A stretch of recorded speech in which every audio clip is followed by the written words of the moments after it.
ऐसी खास मेहमान हैं जिन्होंने 25 साल बाद छोटे पर्दे पर अपनी दूसरी पारी की शुरुआत की है। टीवी पर वो जितनी पॉपुलर हैं, राजनीति में भी उतनी ही बड़ी सुपरस्टार है। हम बात कर रहे हैं पूर्व केंद्रीय मंत्री स्मृति ईरानी जी का, जो एक बार फिर से नजर आ रही हैं क्योंकि सास भी कभी बहू थी सीरियल में। बिल्कुल, उनसे हम चर्चा करेंगे, लेकिन क्या वो वाकई में बीजेपी की सक्रिय राजनीति में है या छोटे पर्दे पर उनकी वापसी को घर वापसी माना जाए? आज उनसे ये सवाल भी होंगे। उनसे बातचीत करेंगी। हमारे मंच पर हम आमंत्रित करना चाहेंगे ऋचा अनिरुद्ध जी को, और ऑनलाइन स्मृति ईरानी जी हमारे साथ जुड़ेंगी अब से थोड़ी देर के बाद। एक बार जोरदार तालियों के साथ स्वागत करिए हमारी सहयोगी ऋचा अनिरुद्ध, और हमारे साथ ऑनलाइन जुड़ रही हैं स्मृति ईरानी जी। Thank you.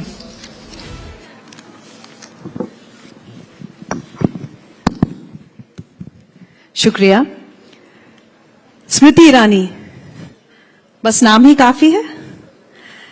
हमारे देश में नारी शक्ति की एक मिसाल भी है, मुखर आवाज भी है, हर मुद्दे पर बोलती हैं। मनोरंजन से लेकर राजनीति तक हर क्षेत्र में अपना हाथ आजमा चुकी हैं और एक गहरी छाप छोड़ चुकी हैं। बट वेरी इंटरेस्टिंगली हर क्षेत्र में कंट्रोवर्सीज, विवादों से उनका गहरा नाता भी रहा है। उनसे बात करना हमेशा बहुत आनंद देता है, क्योंकि अच्छी बात यह है कि वो बहुत खुलकर बोलती हैं। अपनी जो भी राय हो, वो ये नहीं सोचती कि उसको कैसे लिया जाएगा, लोग क्या कहेंगे, खुलकर बोलती हैं। आज और मजा आता अगर वो हमारे साथ यहाँ होती, लेकिन चूंकि वो अपनी नई पारी में या दूसरी पारी कहूं में काम में व्यस्त हैं। लेकिन स्मृति ईरानी जी, बहुत बहुत स्वागत आपका चौपाल में। धन्यवाद ऋचा जी। आप काम से के बीच से वक्त निकालकर हमारे साथ जुड़ी हैं, इसके लिए भी बहुत बहुत शुक्रिया। बट पहला सवाल मेरा यही है आपसे कि मॉडलिंग, फिर मनोरंजन की दुनिया, फिर राजनीति, फिर अमेठी, मंत्रालय, इतना सब कुछ, और अब वापस मनोरंजन की दुनिया और रैंप वॉक जिस पर अभी हमने आपको देखा। You think life is come a full circle? मुझे लगता है कि जीवन जीने के कई अंदाज हैं, जीवन के कई पहलू हैं, और जीवन कई नए और पुराने मोड़ों से गुजरता है। मैं अपने आप को खुशकिस्मत समझती हूँ कि मुझे जीवन जीने के नए नए तौर तरीके भी अनुभव में आए, लेकिन साथ ही हर दिन एक नई चुनौती और एक नया अवसर लेके आता। तो आप जिसे कहते हैं कि पुराने नए अंदाज में, अंदाज वही है। उपलब्धियां कुछ रही, कुछ चुनौतियां रही, लेकिन मैं प्रभु की असीम कृपा मानती हूं कि आज भी मैं दोनों क्षेत्रों में सहयोग देने का, योगदान देने का दमखम रखती हूं। क्या बात है स्मृति जी। किसी भी इंडस्ट्री को अगर हम कहें, हम अगर उससे बाहर निकल जाते हैं या उससे एक डिस्कनेक्ट हो जाता है, और जब उसमें वापस आते हैं तो बहुत कुछ बदला हुआ नजर आता है, और 2 दशक का समय बहुत लंबा समय होता है। एंटरटेनमेंट इंडस्ट्री कितनी बदली है जिन लोगों के साथ आप काम कर रही हैं? बहुत सारे उसमें जेनजी और मिलेनियल्स होंगे जो आपके साथ काम कर रहे होंगे प्रोडक्शन की टीम में। कितना आसान है और कितना मुश्किल ये जो वापसी रही आपके लिए? मुझे लगता है लीडरशिप का तकाजा है कि आप जिस क्षेत्र में जाएं, वहां अपने अनुभवों को अगर आप लोगों के साथ बांटें, तो कई बार लोग एक डिसिप्लिन में, एक अनुशासन में फिर खुद ब खुद ढल जाते हैं। तो हमारा क्राफ्ट और क्रिएटिव इकोनॉमी एक ऐसा इकोसिस्टम है जो अपने आप में इतना परिपक्व है कि रोजमर्रा की जिंदगी, देश में जो हो रहा है, अंतर्राष्ट्रीय स्तर की जो गतिविधियां हैं, उन सबका समावेश आपको कहीं ना कहीं प्रतिबिंबित इस क्षेत्र में नजर आएगा। अगर आज ऋचा जी हम क्षेत्र की सिर्फ इकोनॉमिक वैल्यू देखें तो लगभग $30 बिलियन की क्षमता रखता है ये क्षेत्र, क्रिएटिव इकोनॉमी जिसको कहते हैं, और हमारे देश में लगभग 8% का वर्कफोर्स इसमें अपना योगदान देता है। टेलीविजन की अगर बात करें आज, तो लगभग 30,000 करोड़ का रेवेन्यू सिर्फ और सिर्फ टेलीविजन की अलग अलग धाराएं राष्ट्र में, ये उनकी इकोनॉमिक उपलब्धि है। और टेलीविजन और फिल्म्स को अगर हम देखें तो लगभग 25 लाख लोगों की नौकरियां इस पर निर्भर है।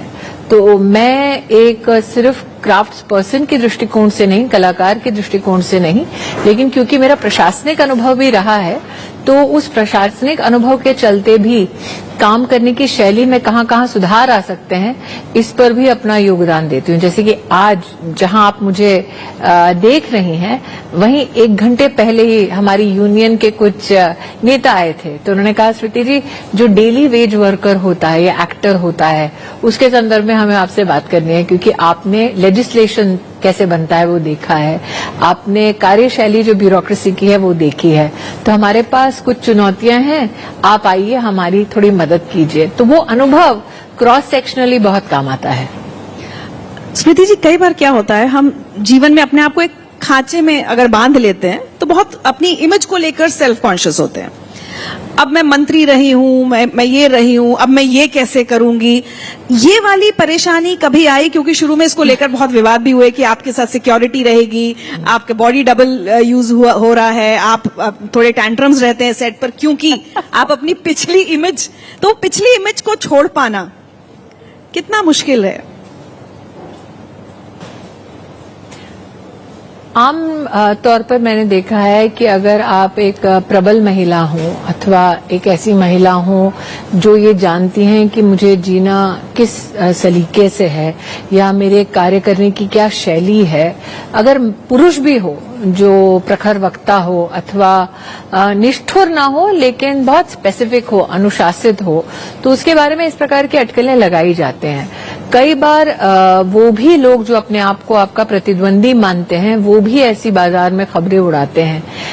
कई बार खबरें इसलिए भी उड़ाई जाती हैं क्योंकि हेडलाइन से कुछ लोगों को मुनाफा होता है।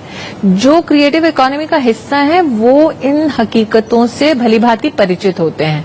जो पॉलिटिक्स का हिस्सा रह चुके हैं अथवा हैं, वो भी जानते हैं कि हेडलाइंस को किस प्रकार से परोसा जाता है अथवा उसका किस प्रकार से जवाब दिया जाता है। तो मैं कभी भी अपने व्यक्तित्व को इन हेडलाइंस के ऊपर निर्भर होते हुए मैंने आज तक नहीं देखा है। मेरे काम करने का एक अनुशासन है, मेरे काम करने की एक शैली है, और मैं कभी भी किसी से इस बात का सर्टिफिकेशन नहीं मांगती कि आपको मैं कितनी अच्छी लगी। मेरा काम है कि इस सेट पे आना, व्यक्ति को ये लगे कि ये हम जैसी हैं। हर व्यक्ति को लगे कि अगर मेरे जीवन में कोई चुनौती है तो हम स्मृति जी के पास जाएं, तो अगर संभव है कानून की मर्यादा में तो ये हमारी मदद करेंगे, अथवा मदद कहां से मिल सकती है उस ओर हमें कम से कम एक इशारा कर देंगी ताकि हम मदद पा सकें। तो आप 150 लोगों के हर दिन यूनिट में कोई टैंट्रम थ्रो नहीं कर सकते। इसीलिए मैंने आज तक, और ऋचा जी आप तो भली भांति मुझसे परिचित हैं, कभी किसी से वैलिडेशन या सर्टिफिकेशन नहीं मांगा मेरे व्यक्तित्व के लिए। मुझे लगता है चरैवेती ही मेरे जीवन का आधार है। आपको मौका दिया भगवान ने, आपको उस मौके का भली भांति इस्तेमाल करना चाहिए। मैं सेट पे एक प्रोफेशनल हूँ, लेकिन इस बात को भी समझती हूँ कि मेरी एक राजनीतिक मर्यादा है जिसकी परिधि में मैं काम करती हूँ। एक्टिव पॉलिटिक्स को कितना मिस करती हैं आप? जैसे बिहार में चुनाव हो रहे हैं, तो आप उस कितना फॉलो करती हैं? वक्त कितना मिलता है अपने काम से? बिहार में बीजेपी की स्टार कैंपेनर्स की लिस्ट में नाम देखें तो मेरा नंबर 14 पे नाम है।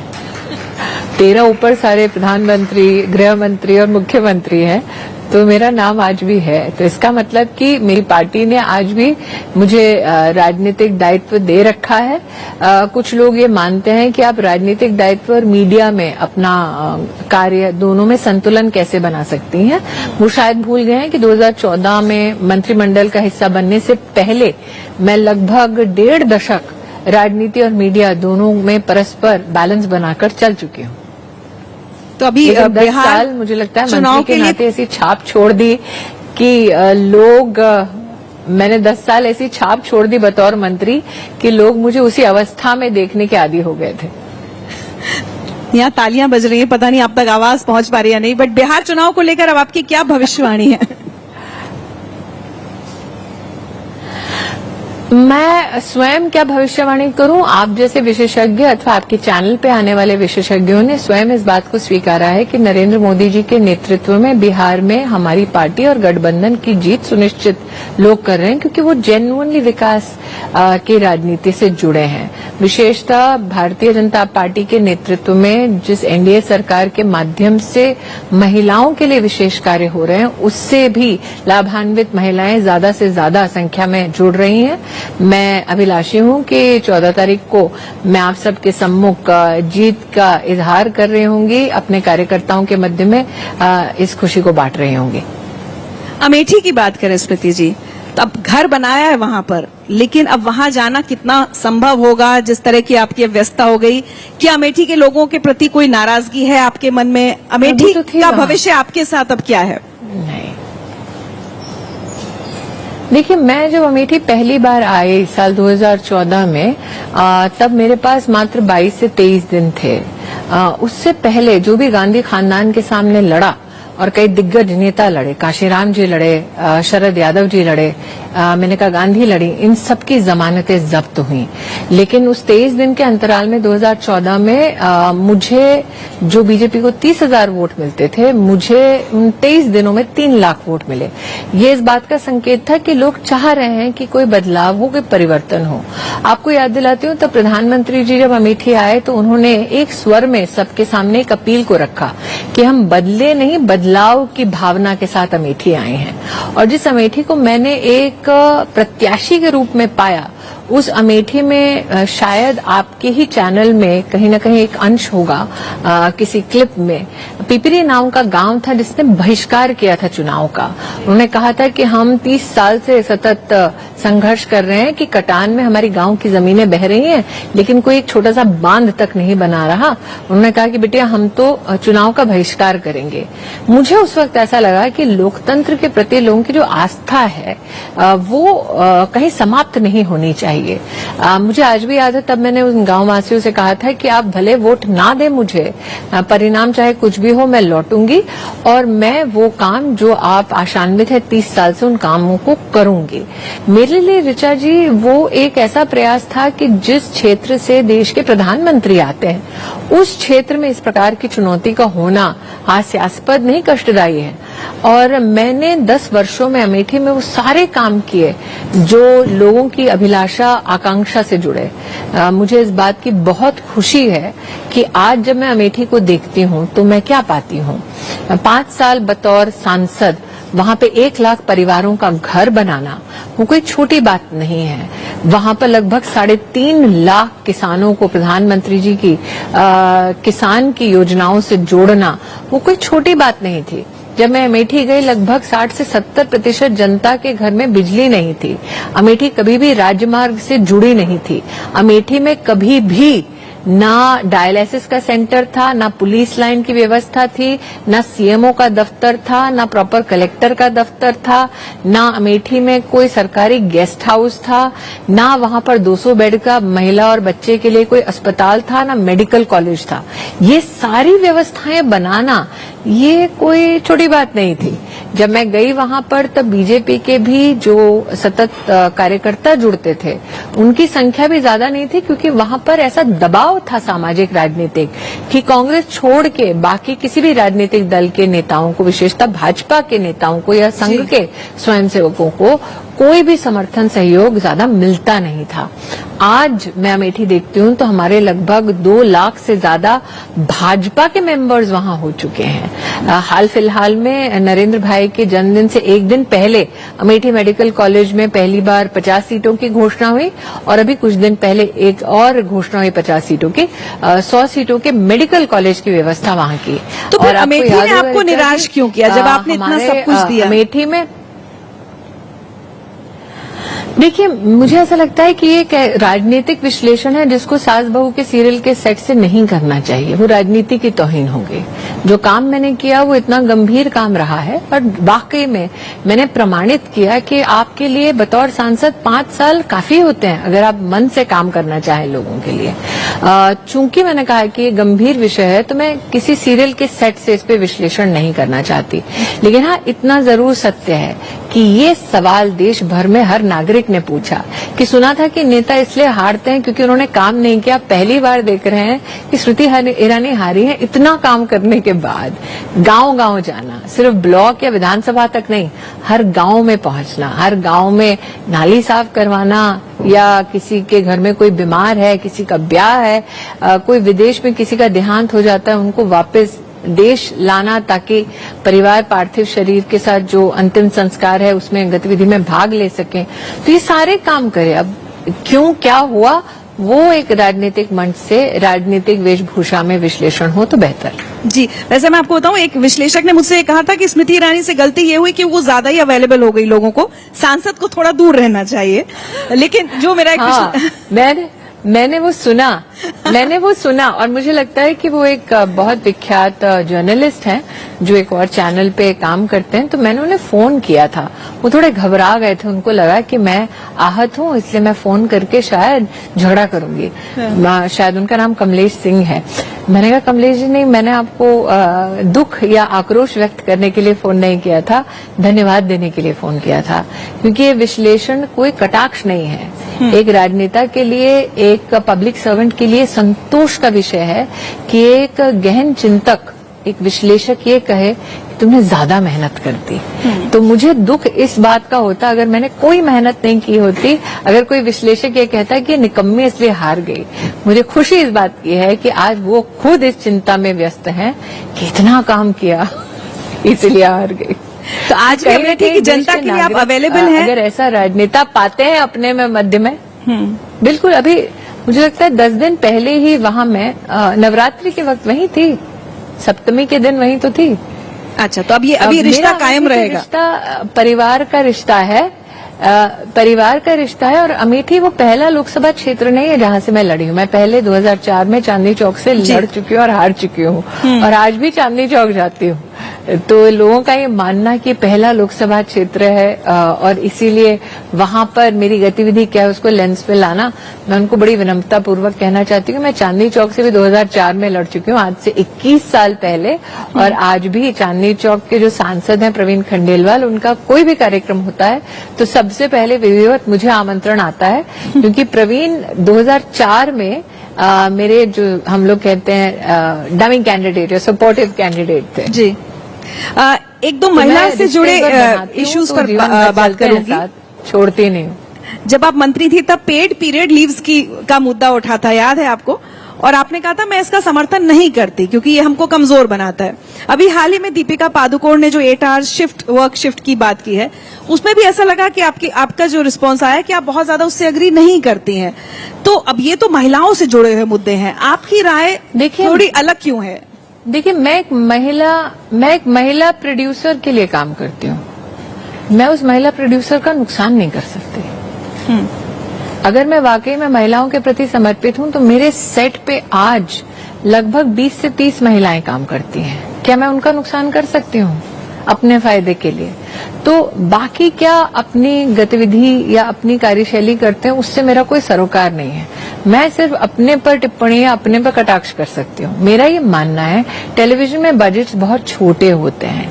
टेलीविजन में आप कभी नहीं कह सकते कि मैं सिर्फ और सिर्फ चंद लम्हों के लिए काम करूंगी, क्योंकि मेरा जो यूनिट है वो दिन में कम से कम 12 घंटे काम करता है, तब जाकर हमारा रात का टेलीकास्ट हो पाता है। अब मैं ये कह दूं कि मैं 5-6 घंटे के लिए आऊंगी, उसमें से 2 घंटे मेकअप लगाऊंगी, तो ये इन सब के साथ नाइंसाफी होगी। तो मैं जिन लोगों के साथ काम करती हूँ उन लोगों का ना नुकसान कर सकती हूँ, ना उनके साथ नाइंसाफी कर सकती हूँ। और क्योंकि मैटरनिटी से जुड़ा ये विषय है, मेरा ये मानना है कि अगर मैं निर्णय लेती हूँ कि मुझे बच्चे को जन्म देना है, अगर मैं निर्णय लेती हूँ कि मुझे काम करना है, तो मैं अपने निर्णय का बोझ किसी और पे नहीं डाल सकती। ये एक व्यक्तिगत और पारिवारिक अगर निर्णय है तो इसका समाधान भी व्यक्तिगत और पारिवारिक होगा। जहां तक कि पेड मेंस्ट्रुअल लीव की बात है, तो जितना मेरा अपना राजनीतिक और सामाजिक अनुभव है, 2.5 दशक का मेरा सामाजिक अनुभव है लोगों के मध्य में काम करने का, मैं जानती हूं कि कितनी कठिनाई होती है महिलाओं को एक कंपेटिटिव नौकरी मिलने में, जहां पर पे स्केल ज्यादा होता है, जहां पे पहले से ही ये कहा जाता है कि अरे आपकी उम्र हो गई है, अब आपका ब्याह हो जाएगा, फिर आप छुट्टी लेंगी तो आपका प्रमोशन रोक दिया जाता है। कई जगह कहा जाता है अरे आपके बच्चे बोर्ड का एग्जाम देने वाले हैं, आपको छुट्टी चाहिए, तो वो अगले प्रमोशन के साइकिल में उनको रोक दिया जाता है। एक उम्र हो जाती है तो प्रमोशन के साइकिल में रोक दिया जाता है। मेरा ये अनुभव कहता था कि भाई मेंस्ट्रुअल साइकिल कोई मेरा फिजिकल हैंडीकैप नहीं है। अगर उसमें किसी को कोई मेडिकल चुनौती है तो आप निश्चित रूप से, कानून भी ये कहता है कि मेडिकल हेल्प जरूर लें, और ये कानून आपकी कंपनी को बाधित भी करता है कि आपको मेडिकल सपोर्ट से वो कहीं ना कहीं दूर ना रखे।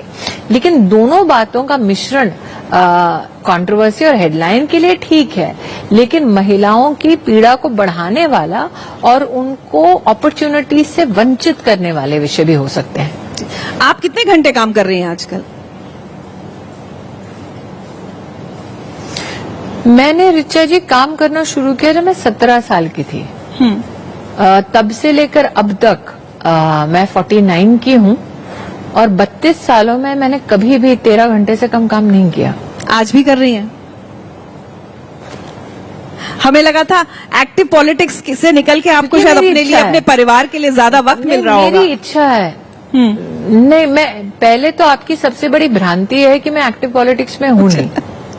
हाँ। क्योंकि एक पॉलिटिशियन कभी भी टाइम ऑफ नहीं लेता, छुट्टी पे नहीं जाता, आपको 24 घंटे उपलब्ध होना पड़ता है। तो आज भी अगर आप मुझे अभी वर्तमान में पूछे तो मैं जिला अध्यक्ष को या फिर किसी सांसद को किसी जिले में अब भी फोन करके पूछूं कि भाई ये कोई दिक्कत है या कोई आपको कार्य हो, तो मैं अभी फोन जोड़ दूंगी। इतना मेरा डेली का काम रहता है पॉलिटिक्स में। पॉलिटिक्स में होना मेरा निर्णय है, टेलीविजन पे होना मेरा निर्णय है, बच्चों की माँ होना अपने परिवार में वो मेरा निर्णय है। तो अगर निर्णय मेरे हैं, जिम्मेदारियां मेरी हैं, तो उसका बोझ आप क्यों उठाएं? तो यहाँ कुछ मैं देख रही हूँ, कई यंगस्टर्स बहुत सारे हैं, लड़कियां हैं, और जो टीवी पर आपको देख रहे हैं, सारी महिलाओं को, लड़कियों को इस समय जो बहुत सारे मुद्दे उठते हैं, और मैं देख रही हूँ कि आपकी क्योंकि सास में भी बहुत सारे कंटेम्पररी इश्यूज आप उठा रहे हैं, आप क्या चाहती हैं? कोई मैसेज देना अगर आज? मैं महिलाओं को क्यों मैसेज दूं भाई, पुरुषों को भी तो मैसेज की अच्छा ठीक है, पुरुष भी बहुत सारे यहाँ बैठे हुए हैं। और जब कोई पुरुष आता है आपके मंच पे तो आप पुरुषों से पुरुषों के लिए कोई मैसेज मांगते हैं?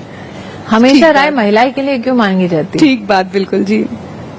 जैसे पुरुषों को दिव्य दृष्टि की जरूरत नहीं है। आपके कैमरामैन भी मुस्कुरा रहे हैं। क्या मैसेज है सबके लिए? इस शो के माध्यम से हम कुछ ऐसी कठिन चीजों के बारे में चर्चा कर रहे हैं जो सार्वजनिक जीवन में एक नेता के नाते मैं नहीं कर पाती हूँ। तो जो नेता के नाते नहीं कह पाती हूँ, अभिनेता के माध्यम से कह रही हूँ। बॉडी शेमिंग की बातें हैं। महिला या पुरुष हो, एक उम्र के पड़ाव पर पहुंच जाए तो समाज उन्हें किस दृष्टि से देखता है। आज हमारे देश में यूथ की बहुत चर्चा होती है, लेकिन 25 से 30% की हमारी आबादी वो उम्र दराज हो रही है। उनकी क्या आकांक्षाएं, उनकी क्या अभिलाषाएं? क्या वो सिर्फ किसी परिवार में एक फर्नीचर सा हिस्सा बन गए हैं, या फिर जीवन की आपाधापी में बड़े अपने बुजुर्गों के साथ बैठना भूल गए हैं?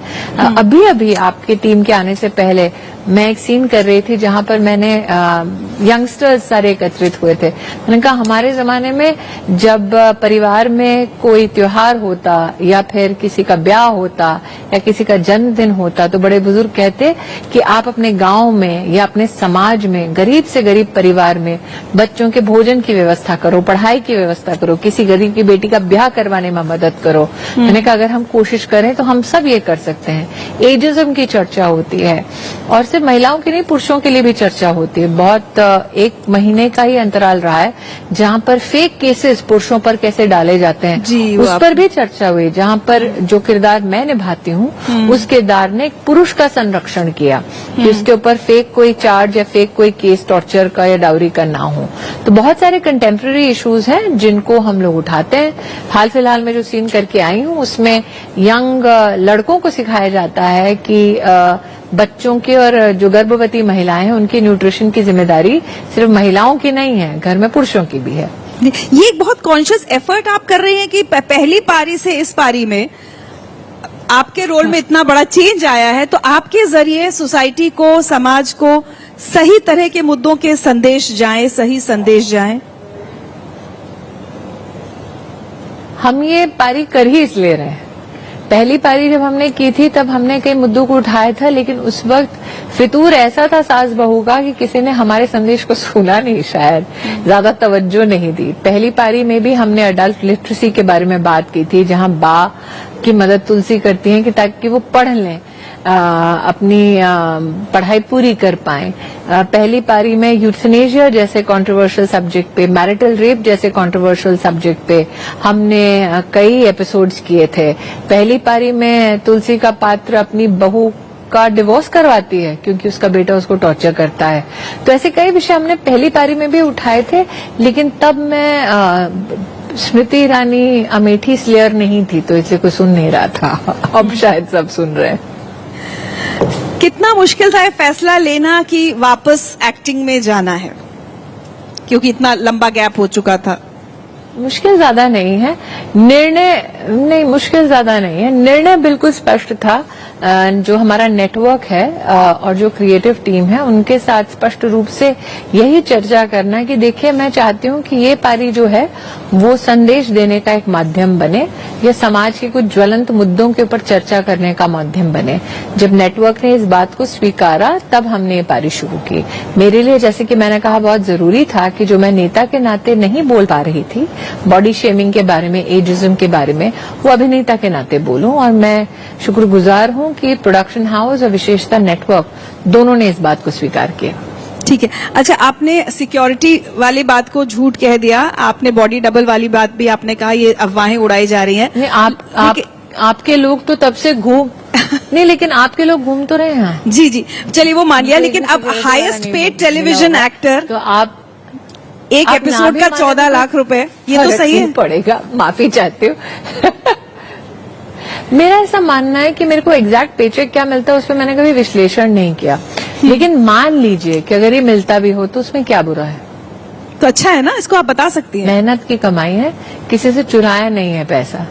जी बिल्कुल, तो मेहनत मतलब की कमाई है, किसी से चुराया नहीं है। मुझे सही है। ऐसा भी लगता है कि हम लोग कई बार इस बात पर एक हीन भावना या एक एम्बैरेसिंग भावना पैदा करने का प्रयास करते हैं कि अरे ऐसे पेचेक कैसे होता है। बहुत मुश्किल से 25-30 साल की मेहनत के बाद मैं इस मुकाम पर पहुंची हूँ, और मैं किसी विशिष्ट आधुनिक राजनीतिक या अमीर घर से नहीं हूँ।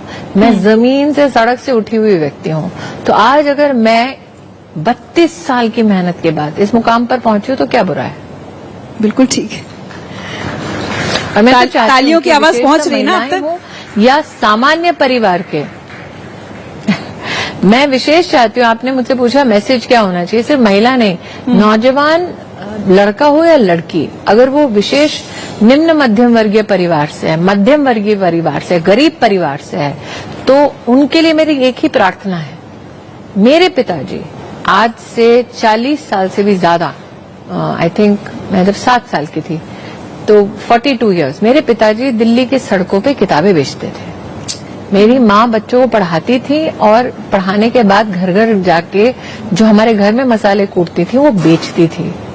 मैं वहां से आई हूँ और बिना अपने किसी भी संस्कार या प्रिंसिपल पर कॉम्प्रोमाइज किए। मेरा मैसेज यही है कि अगर मैं कर सकती हूँ तो तुम भी कर सकते हो।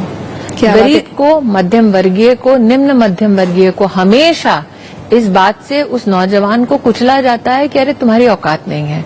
मैंने अपनी औकात बनाई, तुम भी बना सकते हो। मेहनत करो, तटस्थ रहो अपने मार्ग पर, माँ बाप के प्रति आदर भाव रखो, छोटों के प्रति आदर और प्रेम का भाव रखो। जो तुम पर अत्याचार करता है, जो तुम्हारी बुराई करता है, जो तुम्हारा मजाक उड़ाता है, ignore, keep walking and you'll reach your destination. क्या बात है, चरैवती आपने कहा था। मेरे आखिर के 2 सवाल स्मृति जी, एक विवाद पर मैं आपकी राय लेना चाहूंगी। हम लोग सब जानते हैं आप बहुत सारी भाषाओं को जानती हैं और बहुत खूबसूरती से और बहुत अच्छे से हर भाषा में बोल लेती हैं, लेकिन आप मुंबई में हैं, मराठी को लेकर या दूसरे रीजन्स में जो स्टेट लैंग्वेजेस को लेकर जो आजकल मुद्दा छिड़ा हुआ है, उस पर आप क्या कहना चाहती हैं? मुझे लगता है बहुभाषी हमारा राष्ट्र पहले से रहा है।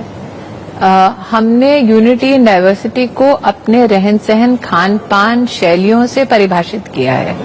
मेरे स्वयं का अगर आप जीवन देख लें तो मेरी दादी मराठी हैं, दादा पंजाबी हैं जो उत्तर प्रदेश में रहे पार्टीशन के बाद मुरादाबाद में। मेरी नानी जो हैं वो पार्टीशन के बाद असम धुबड़ी में रही। नाना जो हैं वो पश्चिम बंगाल से हैं, हस्बैंड जो हैं वो पारसी हैं गुजरात से। तो अगर मैं उस जमाने में ऐसी पृष्ठभूमि से हूं तो आप समझ सकते हैं कि हमारे समाज में वसुदैव कुटुंबकम मात्र एक स्लोगन नहीं या मात्र एक जीवन जीने का उदाहरण नहीं, ये हमारे जीवन की हकीकत है।